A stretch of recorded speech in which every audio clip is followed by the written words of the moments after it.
Welcome to the Old Time Radio Westerns. I'm your host, Andrew Rines, and let's get into this episode. This episode is going to be The Lone Ranger. Original air date September 28th, 1938, and the title is Mortgage Payment Due.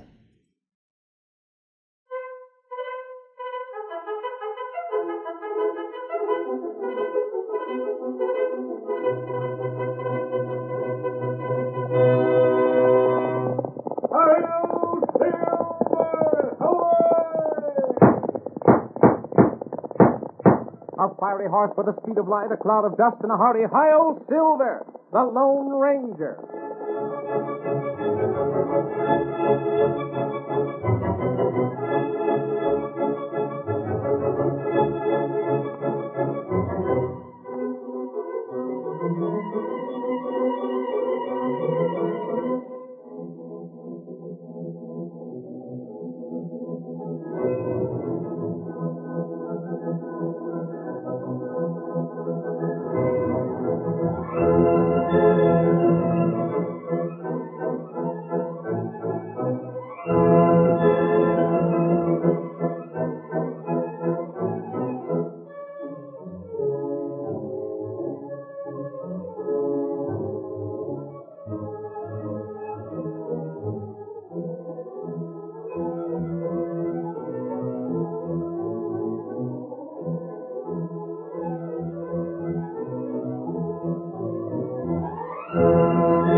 When the western United States was first opened to settlers, many criminals traveled to the new territory in the hope of finding easy wealth. They soon realized, however, that wealth could only be purchased by hard work, so they turned to robbery and cattle rustling. It was these men that the masked rider of the plains fought so tirelessly. It was only through his efforts that law and order was finally established on the frontier. And now return with us to those thrilling days when the West was young. From out of the past come the thundering hoofbeats of the great horse Silver. The Lone Ranger rides again. Come on, Silver! We're heading for Prairie Grove! Fellas waiting on the trail ahead! Hi-yo, Silver! Away!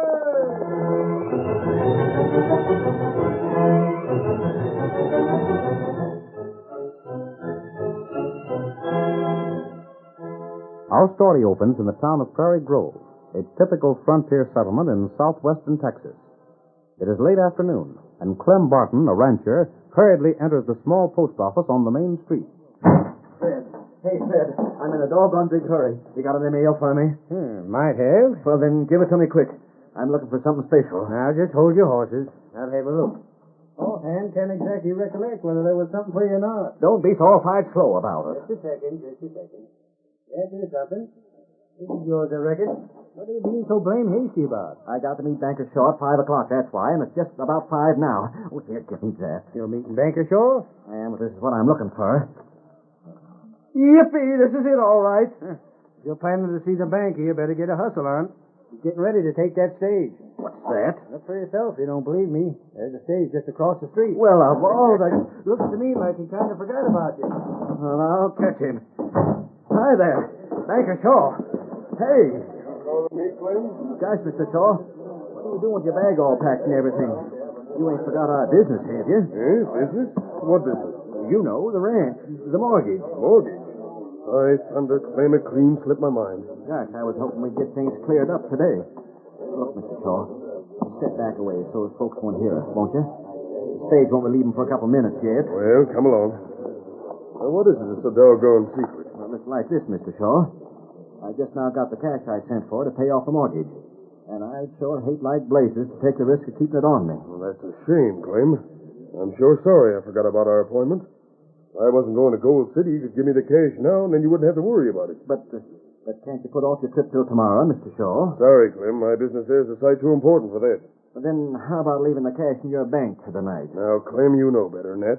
The bank's closed up tight this late in the day. Of course, you could have them take care of it over to the cafe. After all the holdup there's been, not by a blame sight. And I reckon you'll just have to take it home with you again. But when you coming back? When? Oh, I'll be back tomorrow evening. I'm just staying overnight. Could I see you tomorrow night then? Yes, I suppose you could. Of course, the mortgage ain't due for another week yet. But I won't feel real easy keeping $5,000 out to the ranch. And I don't blame you, Clem. Well, let's say you meet me tomorrow night at 10 o'clock then. That good enough? Oh, that'd do just fine. Get aboard, folks. We're set to travel. Well, the stage's ready to leave, Clem. Sorry I couldn't do no better for you. Oh, we'll make out, I reckon. So long, Mr. Shaw. Tomorrow at 10 then. Good day to you. I'm right in, Mr. Shaw. We're near 5 minutes late getting started already. I'm ready, driver. Get up there. Get along with you.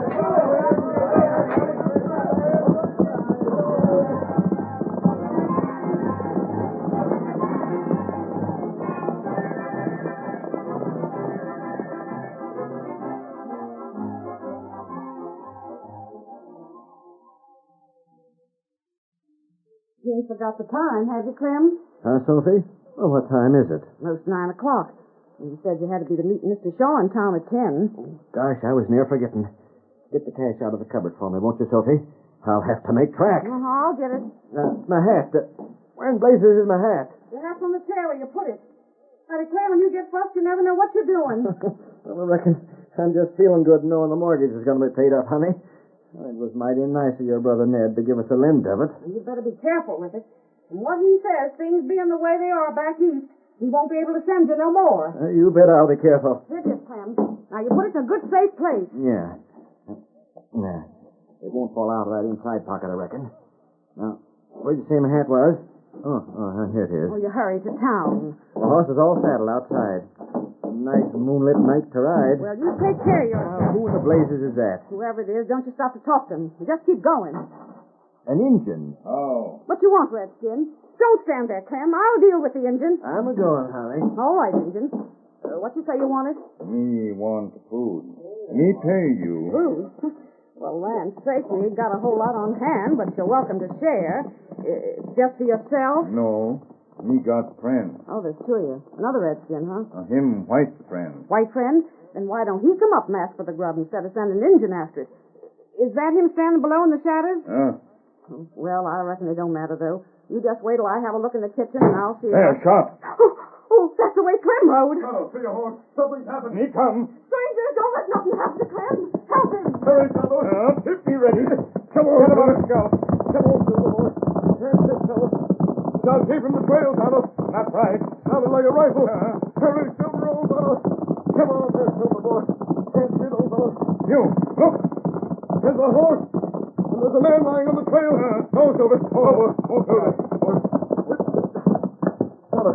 What's the matter? Left the ranch house when you knocked on the door? Same fellow. He's not dead. Bullet cut cross head. Yes. Didn't wound him seriously, but it was enough to knock him out. Oh, no. Him come to. He'll be conscious in a moment. Look, Tonto. The shot must have come from behind that cut bank. It's the perfect spot to hide if he wanted to drag out some man on this trail. The man who fired the shot could follow down the gulch and make his escape unseen. Oh, the cash. He'll be all right, friend. The bullet only scraped your scalp. Wait, I gotta look. The cash. You were carrying money? It's gone. It was stolen? How much did you have? $5,000 in folding money. $5,000 and all of it borrowed. You're masked. You're the fellow that shot me. Easy, Clem. Your wife can prove we were at the ranch house when the shot was fired. But we I... didn't know you were carrying money on you. Here. Feel well enough to ride back to the house? Just let me rest a minute, stranger. Can you answer some questions? Huh? What questions? How many people knew you had that money? Nobody. That cash come from the east, and I never told nobody about getting it. No one at all? Well, I did tell Banker Shaw, but he don't count. What I mean is, it was him I was taking the cash to. So he'd have just as much reason as me for keeping it secret. I see. Oh, doggone this head. You see, Banker Shaw holds a mortgage on my place, and I was going to pay it off tonight. A mortgage for $5,000? Uh-huh. But from what I've seen of your place, it isn't worth that much. Well, as a matter of fact, stranger, it ain't. But when I asked for that $5,000, I needed it bad. And if the banker was willing to lend it, I wasn't going to put up no objections. Then Shaw would be more anxious to have you pay the mortgage than to take over your ranch. Shucks, I ain't suspecting him, stranger. You just asked me who knew about the cash, and I told you. Of course, he might have been careless and said something that was overheard. Banker Shaw don't ever say anything careless-like. Besides, he couldn't have told nobody. We fixed up our meeting tonight just when he got on the stage yesterday. He's been out of town ever since. The stage is only due in now. We're going to try and get your money back for you, Clem. Say, do you mean that? We do. Gosh, you're sure a strange sort of fellow to be wearing a mask and riding with a redskin. We're not crooks, Clem. Do you think you can make it back to the house now? Your wife will be worried. Well, I reckon I can. Give me your hand, will you? Here. Oh, my head's like to split. Here. Hold on. Oh, thanks, Injun. I'll help you, Clem. Golly, I sure don't know what I'm going to say to Sophie when I get home. I'll sure get a tongue lashing with the cash gone and no way to borrow more. Steady, Silver. How soon does the mortgage have to be paid, Clem? Well, there's just 6 days left. A lot can happen in 6 days. You ready, Tonto? You ready? Say, which way you heading? Ain't you going back to the house with me? Not now, Clem, but we'll see you later. Well, if they ain't the blamedest fellas I ever seen.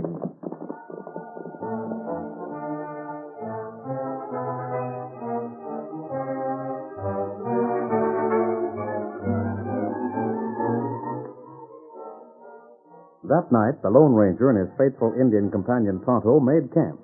The next morning, they returned to the dry gulch to search for some trace of the man who had robbed Clem Barton. Steady, boy. Too dark to follow the trail last night, Kimasabi. The moonlight didn't help any in this gully, but we may find something today. There, empty shell. Yes. Look, here's where the man kneeled to shoot. You can see the mark of his knee in the soft earth. That's right. And there are hoof prints.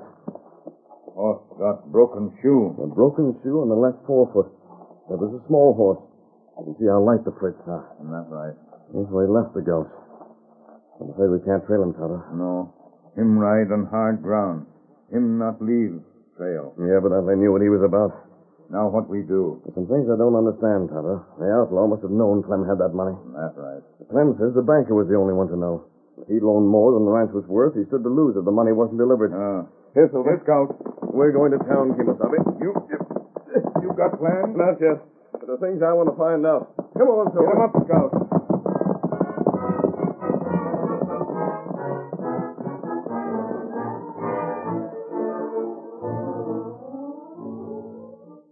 Two hours later, the Lone Ranger, disguised but without his mask, sat at a table in the cafe with Tonto. They watched a hard-faced man called Pete as he talked with the banker. Well, the hoof prints left by Pete's horse are exactly the same as those we saw in the ghost. I wonder what business he could have with the banker. It looks plenty strange. Too bad we can't hear them. At least we can stay and see what happens.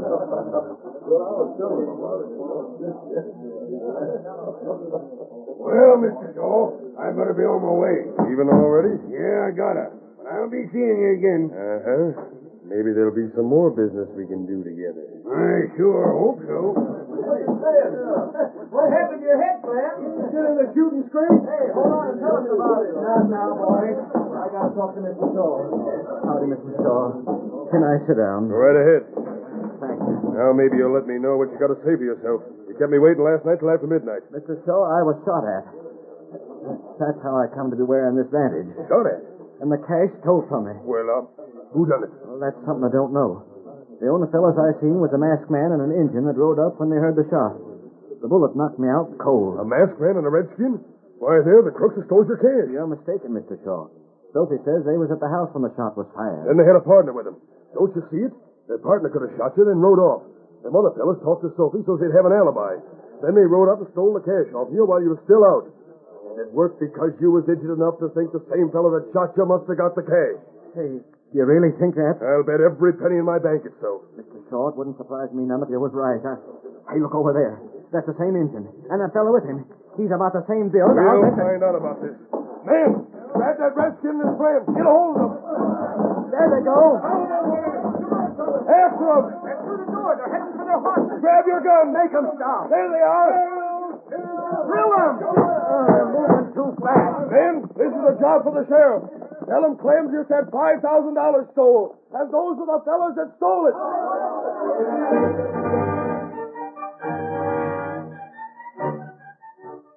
The curtain falls on the first act of our thrilling Lone Ranger drama. Before the next exciting scenes, please permit us to pause for just a few moments.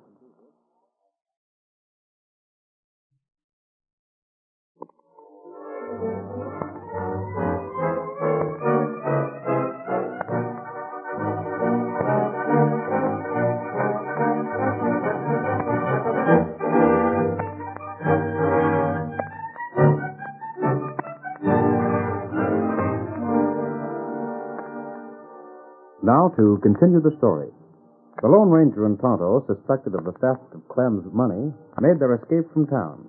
Their great horses carried them safely beyond pursuit, but that night they returned under cover of darkness. That Pete's place up ahead, isn't it, Tonto? And there, light in cabin. That means he's still at home. Tonto, we've got to make him talk. That's right. The man who would fire from cover must be a coward. I think we can persuade him to confess whether he planned that robbery alone or whether someone else gave him his instructions. Someone must have told Pete about the money.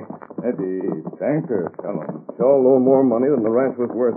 But Clem forgot that the banker could have hired someone to steal the money, and that way get the ranch, too. That's right. Tonto, just saw Pete through the window. Oh, Silver. Come on. May not be alone. I'll have to take a chance. That's right. Come.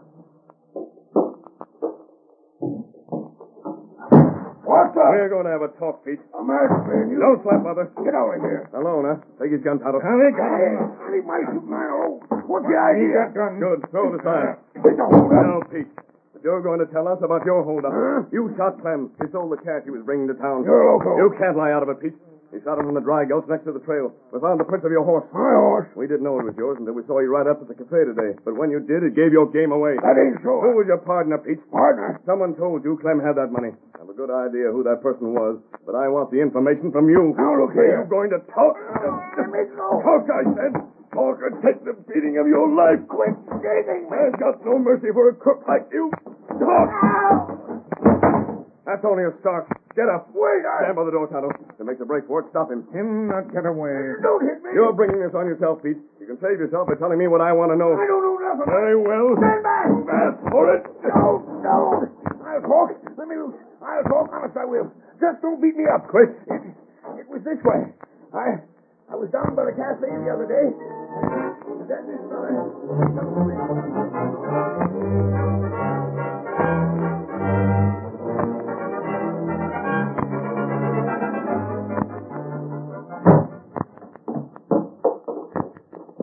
We found out the name of the man who gave Pete his information, Tonto, but there's still more to do. Steady, Silver. What's that? We've got to trick him into returning the money. It won't help Clem to get the guilty man if the money isn't found. You got plans? I have. We're going to call on the banker. Hi-yo! Get him up there!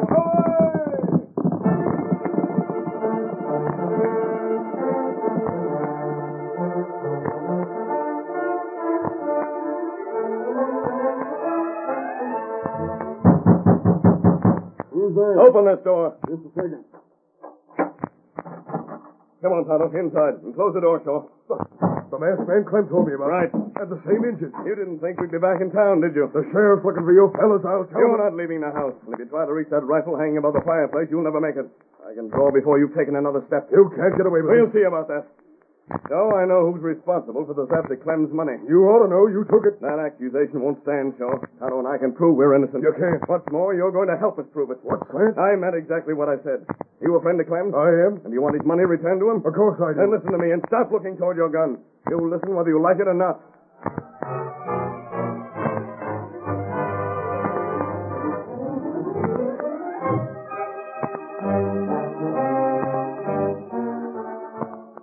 The following day, Shaw, the banker, entered the cafe, looked around a moment, then made his way toward a man standing at the end of the bar.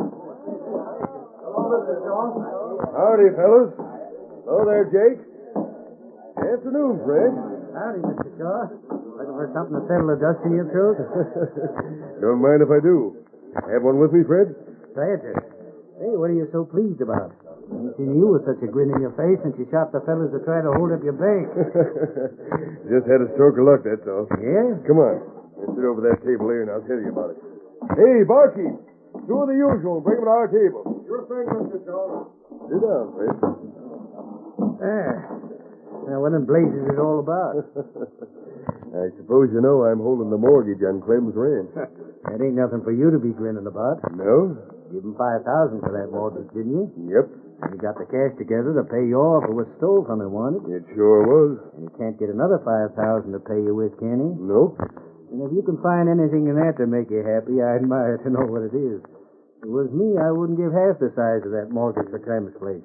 If you can grin about losing more than $2,000, you must be off your head. You're just postmaster, Fred. Nobody'd expect you to understand these things. And you mean to sit there and as much as say you want Clem's place? I ain't said it yet. But that's the fact. It beats me. Here comes the barkeep. I reckon you're needing a drink worse than I am. Just set him down, barkeep. This'll pay for him. Yeah, thanks, Mr. Shaw. There you are. You can keep the change. You want anything more, just holler. Look here. I've been thinking over what you just said. Yeah? And I've got a notion why you want Clem's ranch. Maybe I'm wrong, but I'm betting I ain't. There's something on that ranch makes it valuable. Now, what would that be? I don't know, but whatever it is, you know about it. Maybe it's gold, maybe it's oil, but that don't matter. There's something on or in that ranch with a heap of cash, something that's got nothing to do with the cattle. Because there ain't a cattleman alive that'd pay you $5,000 for that measly, dried-up range. Now, come on, tell me what it is. It's been nice talking to you, Fred. Wait, you haven't even tasted your drink. Changed my mind. I don't want it. Good day to you, Fred. I savvy why you're leaving. I came too blamed close to the truth, didn't I? Now it's you that's off your head. See you later. Now, I wonder. By heaven, solar thunder, that's it. I'm going to find out. Hey, Fred, what's that with you? Huh? You look as though something bit you. Something did, just about. Yeah? You saw me talking to Banker Shaw just now, didn't you? Of course I did. Didn't I bring you your drink? Barkeep, there's something blamed funny going on. Huh? You know what Banker Shaw told me? He wants to foreclose on Clem. He was laughing about it. No. I'm telling you the truth. But he'd be losing money. Barkeep, I'm just wondering if he would. Huh? Don't you tell nobody I said it. He's got a reason for foreclosing. And just between you and me, Barkeep, maybe that same reason would make him keep Clem from paying off. Mind you, I ain't saying it's so. But it seems to me it's a mighty strange thing. Mighty strange.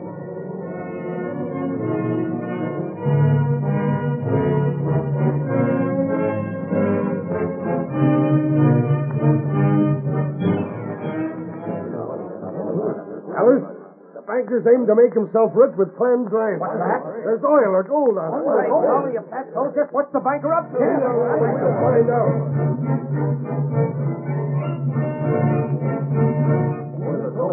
It was Banker Shaw had Clem robbed. He aims to get his ranch.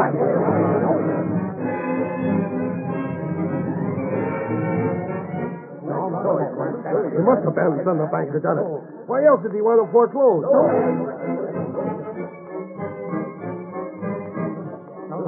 We ought to put the sheriff on him. Sure, banker done it. Sure, it's stupid. He can't get away with a thing like that. Hanging's too good for a polecat like him.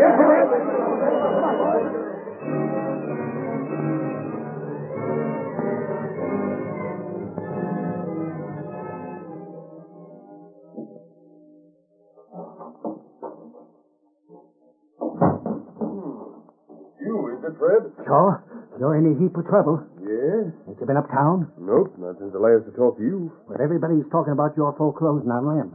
They're saying that if you're so blame anxious to get his ranch, maybe you took steps to see that he didn't pay you. Nonsense. Yeah? If you think I'm lying, you just go over to the cafe again and see what happens. You mean they really think it was me, Rob Clem? They don't think nothing else. But they know better than that.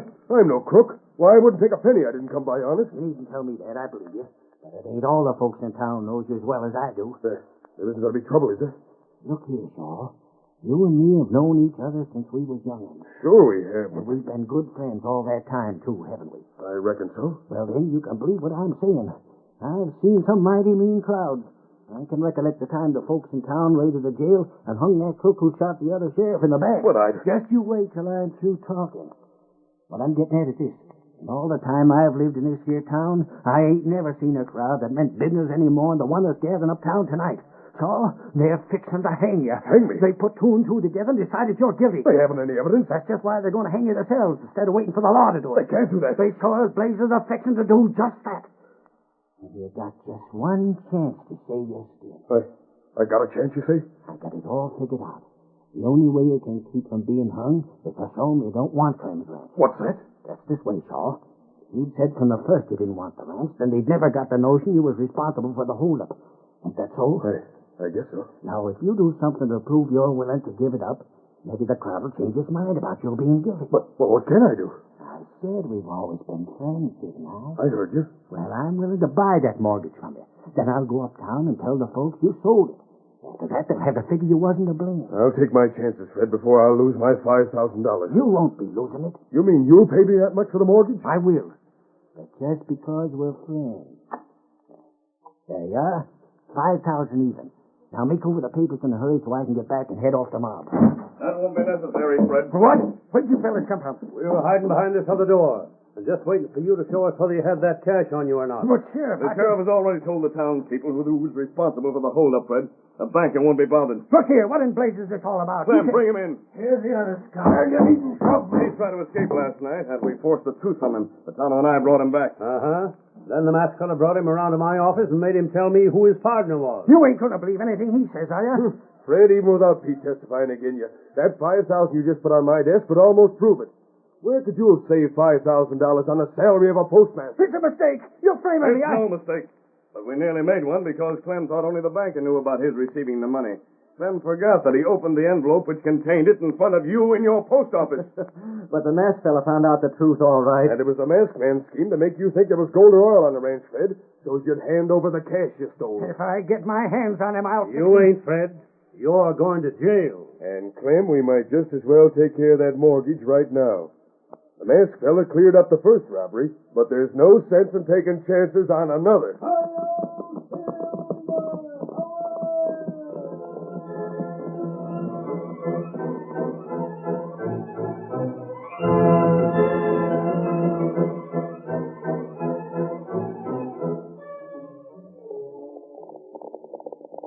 Come on, Silver, old boy. There's going to be trouble at Fort Gardner. Hello, Silver. Away!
The story you have just heard is a copyrighted feature of the Lone Ranger Incorporated.